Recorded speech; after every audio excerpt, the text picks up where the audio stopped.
a month now with the iPad Mini 7.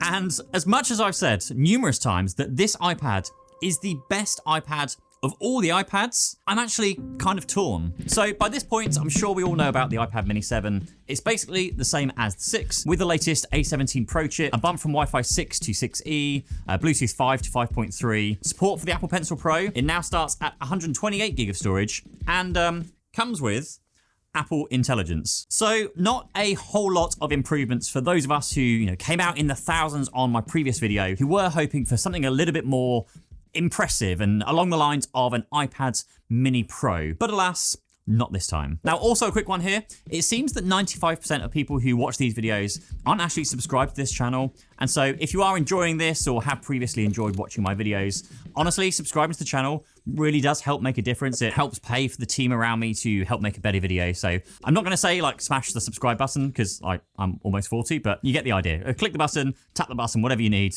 down below. And thank you very much. So first, let's talk about the updates. And then I want to try and explain to you why I'm really torn on what to do here. So the big improvements on the 7 is the new chip, of course, going from the A15 to last year's A17 Pro, which can be found in the iPhone 15 Pro and the Pro Max, which are no slouches. Now, what does this mean in real world use? Well, over the past few weeks, the Mini has felt noticeably snappier than it did before on the Mini 6. Not that the 6 was really slow in any accounts, but to me, I definitely found myself using it less and less over time when I'm fortunate enough to have, access to iPads with an M series chip, as well as things like the Galaxy Tab S9 Ultra, which is always fantastically fast. It was just starting to feel a bit slow, and so the Mini 7 feels like an upgrade in that sense at least. Now, as far as the whole Apple Intelligence goes, well, that's a touchy subject, I know, and it runs just as well as my iPhone 16 Pro does when involving anything to do with the fairly limited Apple Intelligence features that we have here in the UK, even though I'm running the beta version of iOS and iPadOS. Are you the new Apple Intelligence?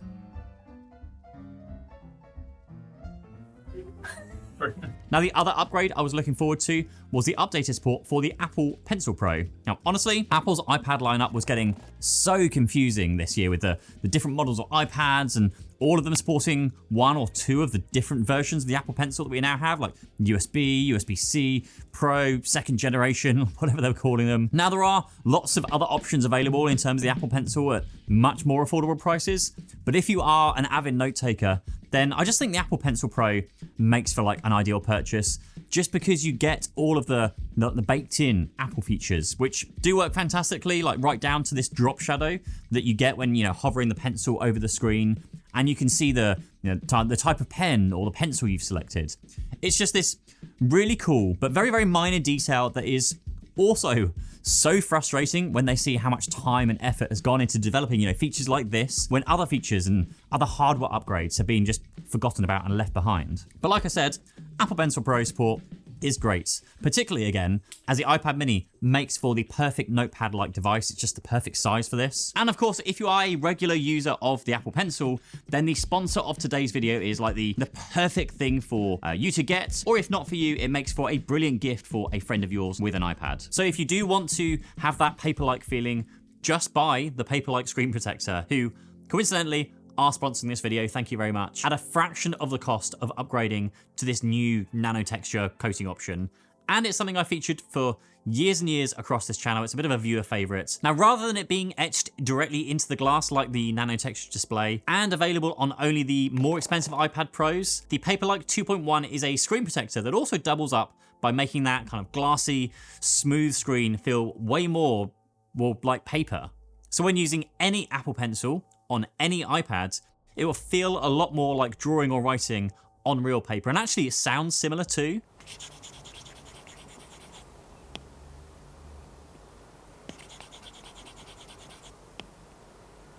Now, this isn't the same as the new iPad Nano texture. It actually uses their patented NanoDots technology to make it what it is. But for a avid note taker or an artist, Paperlike is the only way to make your iPad feel more enjoyable to use. It's also affordable and also available across all sizes and all iPads.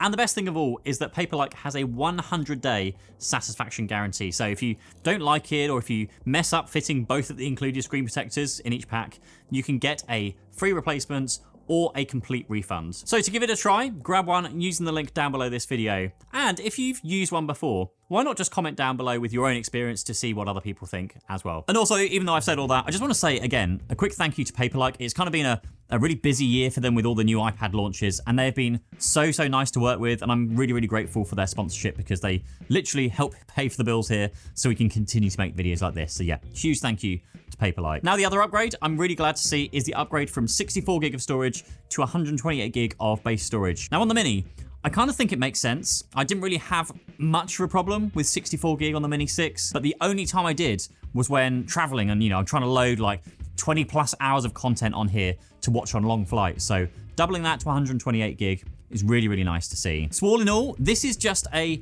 bump in specs for those of you who are in the market for an iPad Mini. And I understand that for specific industries like aviation and medical, those industries take up a huge portion of the Mini sales figures. But all of the people I know who own a helicopter use an iPad Mini. And by all of the people, I mean zero. But anytime I watch content with people flying, they always have this like iPad Mini strapped to their leg. But with that said, it's strange to see no improvements for them either. Like same screen brightness at 500 nits, no improved anti-reflective coating. So it's a really strange update. And this is really kind of why I'm torn with the iPad this year.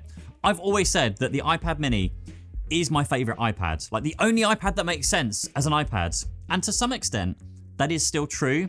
Its size, its weight, the format, it is just unbeatable if you specifically need a small and lightweight iPad. For its price though, at £499 here in the UK, you could pick up a 11-inch M1 iPad Pro for near the same price, and in some cases much cheaper than that, and have the bigger screen, ProMotion display, and even Apple Intelligence works on the M1 iPad Pros. Support for a Magic Keyboard as well, or the Folio if you want that.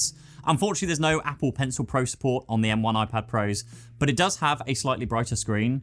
But as an existing iPad Mini user, I don't know if I was just hoping for more with the iPad Mini 7, but I just don't find myself drawn to picking it up as much. Like now, reality check here, like I'm a tech reviewer and I actually bought all of the current generation iPads so I can form like an actual opinion on each of them by using them. And I do think the iPad Air is the clear winner here from the current lineup in terms of the value and the features for the price. The basic iPad is if you need, a cheap one for you or perhaps your kids. And then we have the Pro and the Mini. And I find myself picking up the Pro every single time. And I know that's stupid comparison because you could literally buy 2 iPad Minis for the price of a Pro. But like I said, it depends on what you are looking for here. Like I always took the Mini with me because it's small and it's light, but the 11-inch iPad Pro is only ever so slightly heavier than the Mini.